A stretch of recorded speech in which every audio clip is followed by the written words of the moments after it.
వాసుదేవమయమైన ఈ సభా సదస్సుకి సవనీయ నమస్సులు సమర్పణ చేసుకుంటూ, మలకలు మా ప్రచారములు, మా ముఖముల్ విషవన్ని ఘోరములు.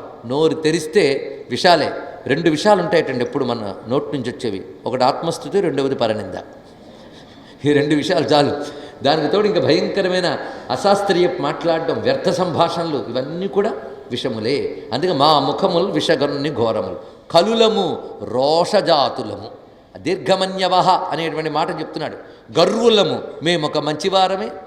పైగా ఇదంతా కూడాను సహజ స్వభావం. స్వభావో దుస్త్యజో నాథ లోకానాం యశసద్గ్రహ. ఎవరికైనా స్వభావం వదులుకోవడం కష్టం కదా. స్వభావ దురితిక్రమ నా పరిస్థితి. ఏం చేయమంటావు?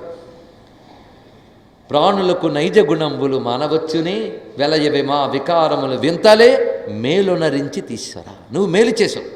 పైగా ఇలాంటి దివ్యమైన పదము లభించాక ఇంకోటి కావాలనే కోరిక కూడా నాకు లేదు. ఒక్కటి మాత్రం చెప్తున్నాను, నువ్వు నన్ను మన్నించి బ్రతికించేవా బ్రతికించు, నిగ్రహించి శిక్షించేవా శిక్షించు, నీ ఇష్టం. అలా సరెండర్ అయిపోవడం అంటే ఏంటో ఇక్కడ తెలుస్తుంది. ఇక్కడ మనిచెదేనియు మన్నించి మనుపు నన్ను, నిగ్రహించెదవేనియు నిగ్రహింపు. ఇంకా సర్వేశ మా ఇమ్ములెందుగలవు, మా ఇమ్ములెందుగలవు, చిత్తమందున్న క్రమమున చెయ్యదుగును. దేవర చిత్తం అంటే ఇదండి. పాలన్ముంచుము నీట ముంచుముకు నీదే భారం అనే మాటకి ఇంత గొప్ప భావం ఉన్నది ఇక్కడ. భవాన్హి కారణం తత్ర సర్వజ్ఞో జగదీశ్వర, అనుగ్రహం విగ్రహం వా మన్యసే తద్విదేహిన. అనుగ్రహం నిగ్రహం వా ఏదైనప్పటికీ అది నీ కృపగానే నేను స్వీకరిస్తున్నాను అనగానే స్వామి చెప్తున్నాడు, సరే అందరూ 10 మంది తాగే నీరుని పాడు చెయ్యకయ్యా అన్నాడు. ఈ మాట అలాగే గుర్తుపెట్టుకోవాలి. 10 మందికి పనికొచ్చే నీటిని పాడు చేయకు. ఎందుకంటే గోవర్గముతో మనుజులు త్రావుదిరి మడుగు నీరు, దీన్ని పాడు చేయకు. నువ్వు హాయిగా ఉండాలి అంటే రమణక ద్వీపానికి వెళ్ళిపో, అక్కడ హాయిగా ఉండన్నాడు. వెంటనే స్వామి అని చూశాడు కాళీయుడు. ఎందుకంటే దీని వెనకాల అసలు కథ ఉంది. ఆయనకి మాత్రం ఈ మడుగులో ఫ్యామిలీ పెంచుకుని ఇరుగ్గా ఉండాలని ఆయనకి లేదు. ఎక్కడికైనా విశాలమైన చోటుకు వెళ్తే బాగుండు అనుకున్నాడు. కానీ వెళితే ప్రమాదమని ఇందులో సెట్ అయిపోయాడు ఆయన. ఎందుకయ్యా అంటే పూర్వకథలో గరుత్మంతునికి కేటాయించిన ఆహారాన్ని ఈ కాళీయుడు పట్టుకున్నాడు. అది చూసి గరుత్మంతుడు ఒక్కడిచ్చుకున్నాడు. దాంతో ఇక్కడ పడ్డాడు. ఇతను సంహరిద్దామని గరుత్మంతుడు ఇక్కడికి వచ్చాడు. కానీ ఇక్కడ ఈ స్థలం వద్ద సౌభరి అనే మహర్షి తపస్సు చేసుకునేవాడు. ఆయన ఒక శాసనం చేశాడు. ఇక్కడున్న జంతుజాతిని ఎవడైనా హింసిస్తే వాడు నశిస్తాడు అని శాపం పెట్టాడు ఆయన. శాసనం. ఋషిని గౌరవిస్తారు దేవతలు. అది ఋషుల శాసనాన్ని గౌరవించేటువంటి గరుత్మంతుడు ఆ శాసన గౌరవంతో విడిచిపెట్టాడు. బయటకు వస్తే చూస్తానన్నాడు ఇక్కడ. అప్పటి నుంచి ఇక్కడ సెటిల్ అయిపోయాడు ఆయన. అక్కడే కుటుంబాలు, మనవలు, ముని మనవలు అందరూ అక్కడే. ఆయనకు మాత్రం ఎంత బాధ ఉంటుందండి. ఇప్పుడు ఈయనేమిటి రమణక ద్వీపానికి వెళ్ళన్నాడు. స్వామి ఇదేమిటిది, ఇప్పుడు నేను బయటకు వచ్చాననుకో ఎన్నాళ్ళ కసి లోపల దాచిపెట్టుకుని గరుత్మంతుడు ఏదైనా చేస్తాడేమో. నీకేం పర్వాలేదు, ఎంతసేపు నాట్యం చేశానుగా, నా అడుగుల చిన్నాలు నీ నెత్తి మీద ఉన్నాయి, నిన్ను గరుత్మంతుడు ఏమీ చేయడు. గరుత్మంతుడు కాదు కదా, నీకు ఎవరి నుంచి ఏ ప్రమాదం లేదు, వెళ్ళు అన్నాడు.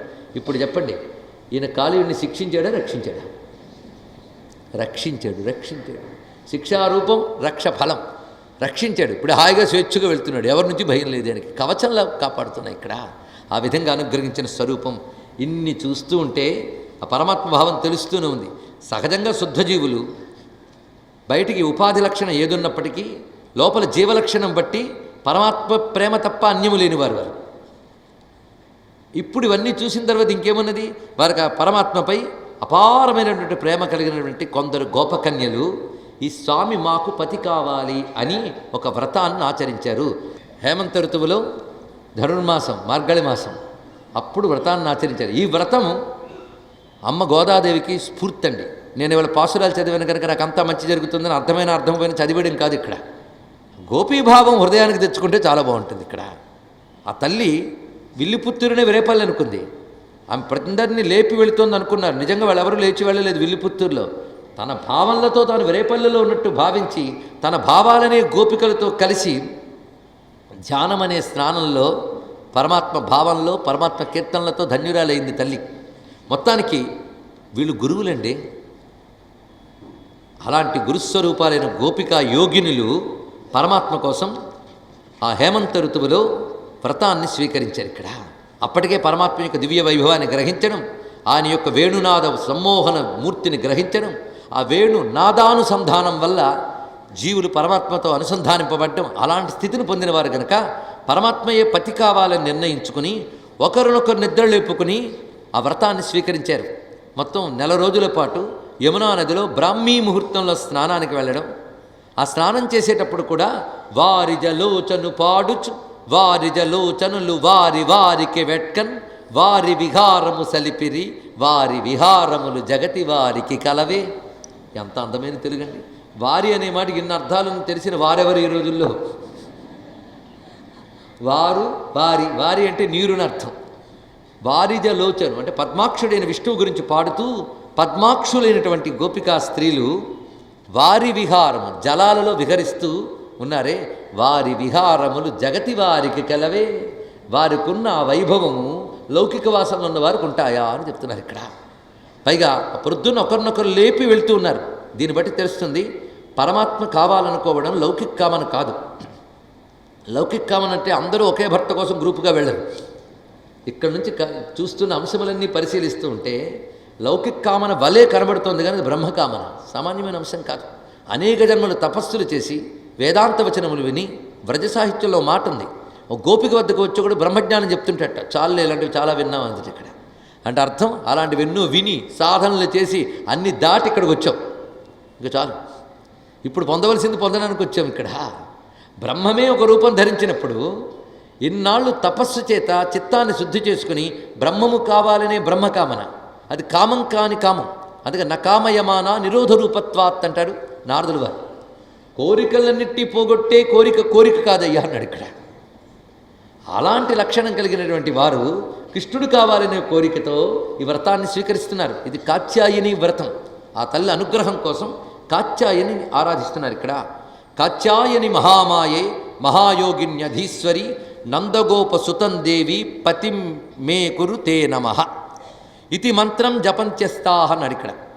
అంటే ఇది మంత్రం అని చెప్పాడు. అంటే ఇదే మంత్రంగా చేశారు వాళ్ళు. కాత్యాయని మహామాయే మహాయోగిన్యధీశ్వరి. ఎందుకంటే పరమాత్మను పొందాలంటే మాయని దాటాలి.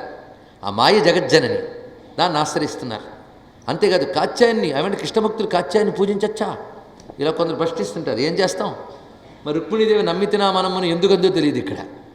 లీలాసుకుడు ఒక మాట అంటాడు, నాకు కనబడిన ప్రతి దేవుడి పాదం పట్టి దండం పెడతానని. మొన్ననే చెప్పుకున్నాం ఈ మాట. కనిపించిన ప్రతి దేవుడి పాదం పట్టుకు దండం పెడతా, ఆఖరి గ్రామదేవత లేనప్పుడు సరే దండం పెడతా. ఎందుకంటే ఈ దేవతలు కరుణించి ఆ నందుని పుణ్యాల రాశిపై నాకు భక్తిని కలిగించుగాక అని. నందస్య పుణ్య నిచయే మమ భక్తిరస్తు సాష్టాంగపాతమభివంజ సమస్త భావే సర్వాన్ సురేంద్ర నికరా నిజమేవ యాచే అని భావాన్ని ఇక్కడ మనం గ్రహిస్తే కాత్యాయని వ్రతాన్ని ఆచరించారు వీరు.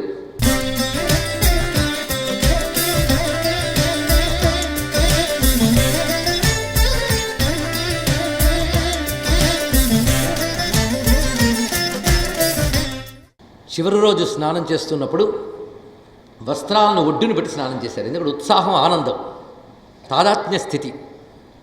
అలాంటప్పుడు కొన్ని నియమాలు తాదాత్మ్య స్థితిలో తప్పడం జరుగుతూ ఉంటుంది. స్నానం చేస్తూ ఉంటే పరమాత్మ వచ్చి ఆ వస్త్రములు స్వీకరించి వృక్షంపై ఉన్నాడు. ఇదొకటి చాలామంది నీచులు భ్రష్టు పట్టించినటువంటి ఒకానొక ఘట్టం. పరమాత్మ ఇక్కడ ఆ వస్త్రములు తీసి చెట్టుపై ఉండగానే వీరు స్నానములు చేసి పరమాత్మను చూసి ఆ వస్త్రాలు ఇవయ్యా. నేను ఇక్కడ భావం మాత్రమే చెప్తున్న, మొత్తం వాక్యములని సంభాషణ అక్కర్లేదు. ఇక్కడ గ్రహించవలసింది గ్రహిస్తే చాలు. ఆ వస్త్రాలు ఇవని అడిగితే అప్పుడు పరమాత్మ మాట్లాడుతున్న వాడితో ఎంత చక్కటి మాటలంటే, మీరు నోము చేసినటువంటి వారు వస్త్రరహితంగా స్నానం చేయరాదు. నక్త స్నాయాం నగ్న స్నాయాం శాస్త్రం చెప్తోంది ఇక్కడ. వస్త్రరహితంగా స్నానం చేయరాదు.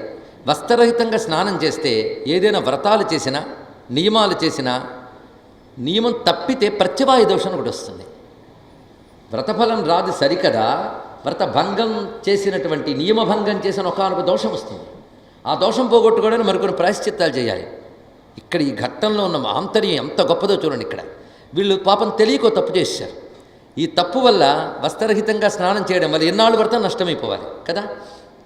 పరమాత్మ ఎంత దయామయుడంటే ఆ వ్రత భంగం కలగకుండా వాళ్ళకి ఆ నియమభంగ దోషం లేకుండా అనుగ్రహిస్తూ ఆ వస్త్రములు తీసుకున్నాడు. ఇక్కడ మీరు ఎలా దిగారో అలాగే వచ్చి దీన్ని స్వీకరించండి, అనుగ్రహిస్తాను, మీకు నోము కొరత కాకుండా తీర్చుతాను అన్నాడు పరమాత్మ. అంటే ఏమిటి ఆయన చేసిన లీల అంటే, వాళ్ళు కోరిన కోరిక తీర్చడానికై వాళ్ళు పాపం పాటించిన నియమం దెబ్బతినకుండా కాపాడాడు. ఏ పని చేసినా అది లోపం లేకుండా ఉండడం కోసం అచ్యుతుని స్మరిస్తారు. అలాంటిది పరిపూర్ణతనిచ్చే అచ్యుతుడే పైన కూర్చుని పరిహారం చెప్తున్నాడు. ఇక్కడ దర్శిస్తున్న కృష్ణ పరమాత్మలో ఏ కామ వికారం లేదు. ఎందుకంటే చూస్తున్నవాడి బట్టి నిర్ణయించాలి. ఒక మహానుభావుడు బ్రహ్మీభూతుడైనటువంటి మహాత్ముడు సర్వమునందు బ్రహ్మమును మాత్రమే చూసేవాడు, బ్రహ్మవిద్ బ్రహ్మైవ భవతి అనే స్థితిలో ఉన్నటువంటి వాడు వెళ్ళిపోతూ ఉన్నాడు. వాడి వెనకాల వాళ్ళ నాన్నగారు వెళుతున్నారు. నాయనా అని పిలుస్తూ ఉన్నారు. ఆయన వినడం కాదు, వినకపోవడం కాదు, బ్రహ్మీభూత స్థితిలో ఉన్నాడు. అలా వెళుతూ ఉండగా ఒక కొలనులో కొంతమంది స్నానం చేస్తున్నారు. ముందు వెళ్ళిపోతున్న ఆయన పేరు సుఖయోగీంద్రుడు. ఆ సుఖయోగీంద్రుడు చూసి నమస్కారం చేశారు, మహానుభావ నమస్కారం అని. కానీ ఆయన నమస్కారం స్వీకరించాడు, ఆశీర్వచనం చెప్పాడు. ఆయన అలాగూ తీసుకోడు కదని వీళ్ళు పెట్టడం మానకూడదు. నమస్కరించారు వీళ్ళు సంస్కరించడానికి. అంతే, పరమాత్మ భావనలో ఉన్నటువంటి సుఖయోగీంద్రులు వెళ్ళిపోయారు అట్నుంచి. కానీ వీళ్ళు ఉన్నవాళ్ళు ఉన్నట్టే దండం పెట్టారు. వ్యాసులు వారు వస్తూ ఉంటే అదిగో పెద్ద ఆయన వస్తున్నాడని అందరూ వస్త్రాలు సర్దుకుని లేచి నమస్కరించారట. అది వ్యాసుల వారికి అవమానంలా అనిపించింది. యువకుడు ఆయన నా కొడుకు వెళుతూ ఉంటే మీరు ఈ విధంగా సవరించుకోవడం లేదు, నిలబడ్డాలు లేదు. నేను వచ్చినప్పుడు మాత్రం సవరించుకున్నారే ఏమిటిది అంటే, మీరు అడిగారుగా, ఆయన అడగడు, అది తేడా అన్నది ఇక్కడ. అంటే మేము స్త్రీలమని సవరించుకున్నామని మీకు తెలుసు, ఆయనకి అంతా బ్రహ్మమే, స్త్రీ పురుషాది ఉపాధివులే ఆయనకు కనబడవు. ఏ పరమాత్మ ధ్యానం చేత యోగీశ్వరులు ఆ స్థితికి చేరారో ఆ పరమాత్మే చెట్టు మీద ఉన్నాడు అన్న మాట మర్చిపోవద్దు. ఇది తెలుసుకోవాలి ఇక్కడ. అటువంటప్పుడు ఆయనకి ఏం వికారాలండి? పైగా వాళ్ళు ఎవరి కోసం తపస్సు చేస్తున్నారు ఇది తెలుసుకోవాలి. అన్య స్త్రీల ముందుకు వెళ్ళాడా, పరస్త్రీల వద్దకు? ఏ తరుణుడు మగడవుటకు మీ తపములు చెప్పుడింకా? వాళ్ళ నోరు తెరిచి అడగలేదు, వ్రతం చేస్తున్నారంతే, అంత అమవర్తను చెప్పుకుంటున్నారు. ఎవరు కావాలని మీరు తపస్సు చేస్తున్నారు అంతే, అది దొరికింది. పైగా మీరు ఇప్పుడు చేసినటువంటి విషయం ఏమన్నది, అది కాత్యాయనీదేవి పట్ల కొరత చేసినట్లే. అందుకు వ్రతము ఫలము మీకు వలసిన చక్కగా ఇంతులెల్ల చేతులెత్తి మ్రొక్కి చేరిపుచ్చుకొనుడు, సర్వశరణాగతితో వచ్చి స్వీకరించండి అని చెప్పగానే వాళ్ళది స్వీకరించి వెళుతూ కళ్ళకద్దుకున్నారు. అక్కడ పరమాత్మ వాళ్ళకి అభయం ఇస్తున్నాడు. ఎందుకంటే వాళ్ళని నోరు తెరిచి అడగలేదు, వాళ్ళు అనుకున్న దానికి ఫలం ఇవ్వబోతున్నాడు. నెల రోజులు చేసిన దానికి వరమివ్వడానికి పరమాత్మ వచ్చాడు. ఇది తెలుసుకోవాలి ఇక్కడ. నెల రోజుల వ్రతానికి వరమివ్వడానికి వచ్చాడు. ఆ వచ్చినప్పుడు జరిగినటువంటి కించిత్ దోషాన్ని పరిహరింపజేశాడు. ఇందులో గొప్ప విషయం ఉంది. సకామంగా కానీ వ్రతాలు చేసినా యజ్ఞాలు చేసినా అందులో నియమం తప్పితే ప్రత్యవాయ దోషాలు వస్తాయి. అప్పుడు ప్రాయశ్చిత్తం చేసుకోవాలి. మరి వీళ్ళకి ప్రత్యవాయ దోషం రాకుండా చేశాడు అంటే వీళ్ళు చేసిన వ్రతము సకామములా కనబడినా నిష్కామమే. అది దీనిలో ఉన్నటువంటి మరొక అద్భుతమైన ఆంతర్యము. అందుకు అటువంటి అనుగ్రహాన్ని ఇచ్చాడు. ఇస్తూ గొప్ప మాట చెప్పాడు, మీరు నా పతిత్వాన్ని కోరుతున్నారు, మీ జీవలక్షణం ఏంటో నాకు తెలుసు, అటువంటప్పుడు మీకు నా పతిత్వము లభిస్తుంది. వాటికంటూ కొన్ని ప్రత్యేక రాత్రులు ఉన్నాయి. కానీ ఒక్క మాట, నాపై కామము కాదు అంటున్నాడు ఇక్కడ. సంకల్పో విదిత సాధ్యో భవతీనా మదర్చనం మయానుమోదిత సోసౌ సత్యో భవితుమర్హతి. మీరు ఏ సంకల్పంతో చేశారో నాకు తెలుసు, అది నెరవేరుగాక. అంటే వాళ్ళు అడగకుండానే వరం అంత చక్కగా చెప్తూ, నా మయ్యావేశిత ధియాం కామాయ కల్పతే భర్జితా క్వతిదా ధానా ప్రాయో బీజాయ నేశతే. ఈ శ్లోకంలో ఉందండి మొత్తం గోపీతత్వం అంతా కూడా. నాపై బుద్ధి కలిగిన వారి కోరిక కాదు అన్నారు. అంటే గోపకాంతల కామం కాదు. అదేమంటారండి, మాకు లోకం మీద కామం ఉంది, వాళ్ళకి లోకేశ్వరుడి మీద కామం ఉంది, అంతేగా తేడా. అదే పెద్ద తేడా. ఎందుకంటే కామం బీజం లాంటిది, ఒక గింజ లాంటిది. ఈ కామాన్ని లోకం మీద వేశారా, ఇది కర్మ బీజంలో మొలకెత్తి జన్మలు తయారవుతాయి. కానీ అదే బీజాన్ని వేయించి లేదా ముద్ద చేసి పిండి చేసేసి వేసేసామనుకోండి, నేల మీద మొలకెత్తుతుందా? కనుక బీజం పడివేస్తే మొలకెత్తుతుంది, కానీ దాన్ని వేయించి పొడి చేసి వేస్తే మొలకెత్తదు. అదేవిధంగా లోకంలో మీరు చూపించే కామము అది మామూలుగా పడేసిన విత్తనంలా జన్మల్లోకి తీసుకెళ్తుంది. కానీ నాకర్పించిన కామము వేగించిన గింజ లాంటిది, అది మళ్ళీ మొలకెత్తించదు, అది ముక్తినిస్తుంది. అది చెప్తున్నాడు ఇక్కడ. ఇందులో అసలు తత్వం అంతా దాగుందండి. ఇది గోపికల గురించి అర్థం చేసుకోవాల్సిన గొప్ప భావం. అందుకు నకామయమానా నిరోధ రూపత్వాత్ అనే మాటకి ఇది అద్భుతమైన విషయం కనబడుతున్నది ఇక్కడ. ఈ విధంగా అనుగ్రహించి యాతా బలా వ్రజం సిద్ధా మయేమారంస్యధక్షపాహ యదుద్దిశ్య వ్రతమిదం చేరురార్యార్చనం సతీహి. దేన్ని ఉద్దేశించి మీరు ఆర్య అయిన గౌరీదేవిని అర్చించారో దాని ఫలితంగా క్షపాహ కొన్ని ప్రత్యేకమైన రాత్రులు ఉంటాయి, అక్కడ నా యొక్క దివ్యమైనటువంటి పతిత్వాన్ని మీకు అనుగ్రహిస్తున్నాను అని చెప్పాడు ఇక్కడ. అంటే ఇది లౌకికమైన పతిత్వం కాదు, అదొక అలౌకికమైనటువంటి స్థితి. అది మీకు అనుగ్రహిస్తున్నాను మాట ఇచ్చాడు. ఆ రాత్రులు ఎప్పుడు వస్తాయని మనము ఎదురు చూడాలి వాళ్ళతో పాటు. సరే, మొత్తానికి ఆ విధంగా అనుగ్రహమైంది. ఆడ తర్వాత ఒకప్పుడు మొత్తం నందవ్రజంలో ఉన్నవారు అందరూ కూడాను కలిసి వాళ్ళ సంప్రదాయ ప్రకారంగా ఇంద్రుని ఉద్దేశించి ఒక పెద్ద యజ్ఞం చేయాలనుకున్నారు. యజ్ఞం అంటే అగ్నిహోత్రాలు అనుకోవడానికి లేదు, భగవంతుడిని ఉద్దేశించేసి ఆరాధనకి యజ్ఞం అని పేరు. అలాంటి ఒక యజ్ఞాన్ని చేయదలుచుకుని అన్ని రకాల పదార్థాలు సిద్ధం చేసుకున్నారు వాళ్ళ పద్ధతి ప్రకారంగా. ఎన్ని రకాలంటే పాయసంబులు అపూపములు సైదపు పిండి వంటలు పప్పులు వలయునట్టి ఫలశాకములు ఇవన్నీ కూడా సిద్ధం చేసుకుని జాతర చేయబోతూ ఉంటే అసలు ఎందుకు చేస్తున్నారని ఇది అడిగాడు ఆయన. కృష్ణ పరమాత్మ పిల్లవాడు ఆయన అడుగుతున్నాడు. అడిగితే ఏముందయ్యా, మనకు పద్ధతే ఇది.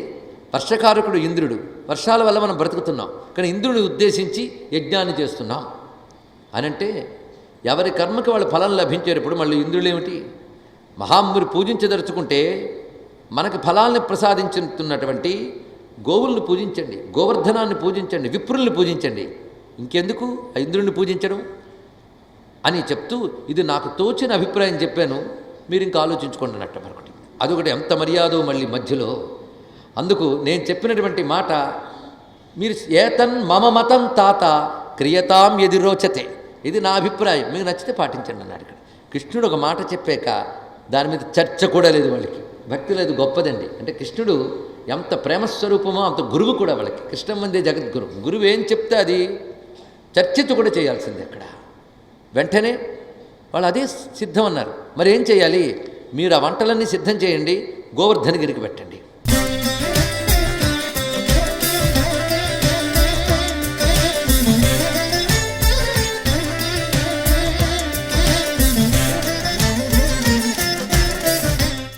మీరు ఆ వంటలన్నీ సిద్ధం చేయండి, గోవర్ధనగిరికి పెట్టండి. గోవర్ధనగిరి స్వీకరిస్తుంది, మీరు చూద్దరు కానీ ప్రత్యక్షంగా. అందుకు పచ్యంతాం వివిధా పాకా సూపాంత పాయసాదయ సంయావాపూప శుష్కుల్య సర్వదోహశ్చ గృహ్యతాం. అన్ని రకాల ఆహార పదార్థాలు తీసుకొచ్చి మీరు పెట్టదలుచుకున్నవండి గోవర్ధనానికి పెట్టండి అన్నాడు. అంటే కృష్ణుడు యజ్ఞాలు చేయొద్దని చెప్పాడు, ఇంద్రుడిని పూజించొద్దని చెప్పాడు అని అనుకున్నామో పొరపాటుపడ్డాం. కృష్ణ పరమాత్మ ఎందుకు ఈ పని చేశాడో భాగవతం స్పష్టంగా చెప్తోంది. కాలాత్మన భగవత శక్రదర్ప జిఘాంసయా, ఆ మాట చెప్తున్నారు ఇక్కడ. ఇంద్రుడి పొగరు అణచడానికి పనిచేశాడు. ఇంద్రుడికి పొగరెక్కింది నేనుకెలా తెలిసింది? ఇక్కడ ఉంటూనే అందరినీ శాసిస్తున్నాడు ఇక్కడ. అది అర్థం చేసుకుని పొద్దున్న చెప్పుకున్నాం. మాకంటే అల్పమైన ఉపాధి మానవ ఉపాధి, దానిలోకి దిగినవాడు మాకంటే తక్కువగానే తిరుగుతుంటాడనే ఒక భావం ఏదైనా ఉండి ఉండవచ్చు. మొత్తానికి ఇంద్రుని గర్వాన్ని అణచడానికై, తన దేవాదిదేవత్వమైన పరమాత్మ భావాన్ని ప్రకటించడానికై స్వామి చేసిన ఒకానొక లీల. అంతేగాని యజ్ఞయాగాదులు కృష్ణుడు వద్దన్నాన్ని దుష్ప్రచారం చేయద్దు, అదొకటి. కొందరు చేశారు, అందుకే చెప్పాల్సి వస్తుంది ఇక్కడ. అందుకే ఇక్కడ యజ్ఞదాన తపస్తీర్థం నత్యాజ్యం కార్యమేవత అని స్వామి చెప్పాడు. ఇప్పుడు వదలకూడదు ఇవి, కానీ ఇంద్రుడికి పాఠం చెప్పడానికే చెప్పాడు, చేస్తున్నాడు ఈ పని. వెంటనే గోవర్ధనగిరికి వీళ్ళందరూ నివేదన చేశారు.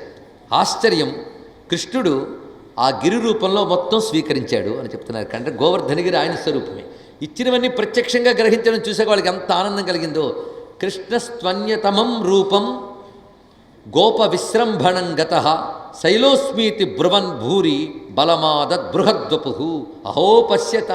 ఒక్కసారి ఆ రూపాన్ని స్వీకరించి తీసుకోగానే ఆశ్చర్యచకితులై ఆనందపరవశులై యజ్ఞం సార్థకమైందని తృప్తి చెందారు అందరూ.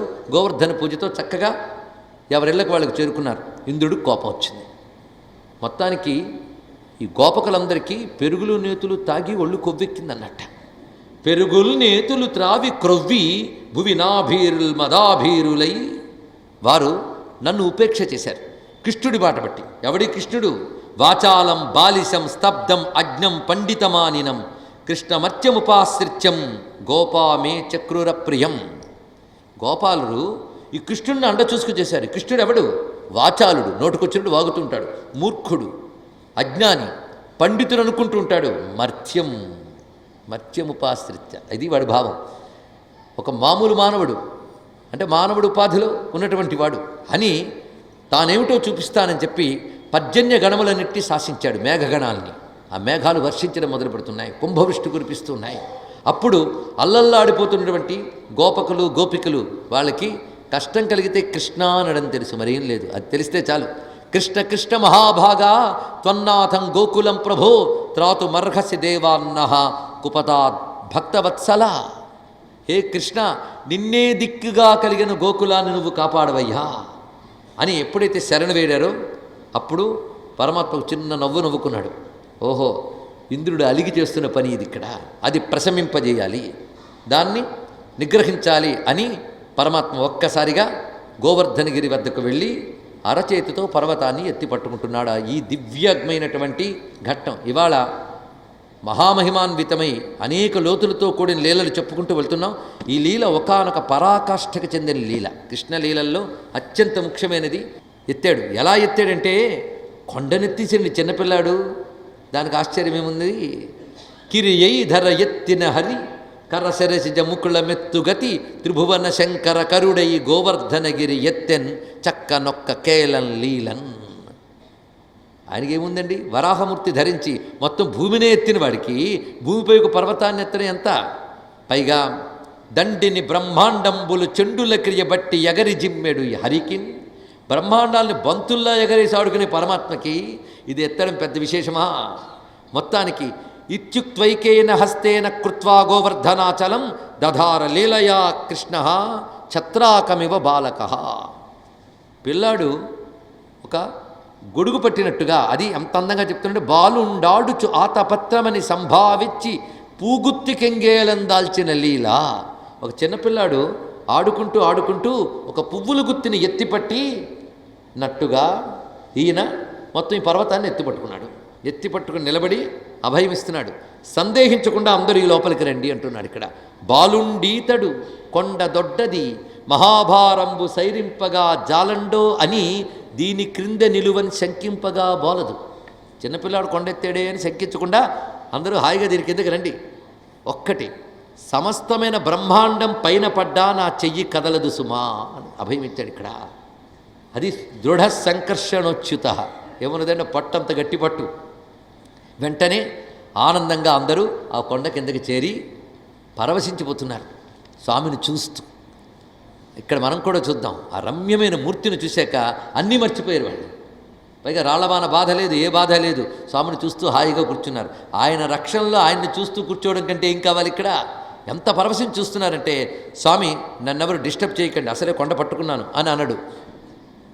అవలీలగా పట్టుకున్నాడు కనుక ఒక చేత్తో అలా పట్టుకుని ఇంకో చేత్తో నడుమ్మి చేయి వేసుకుని పాదం మీద పాదం పెట్టి వ్యత్యస్తంగా నిలబడ్డాడు.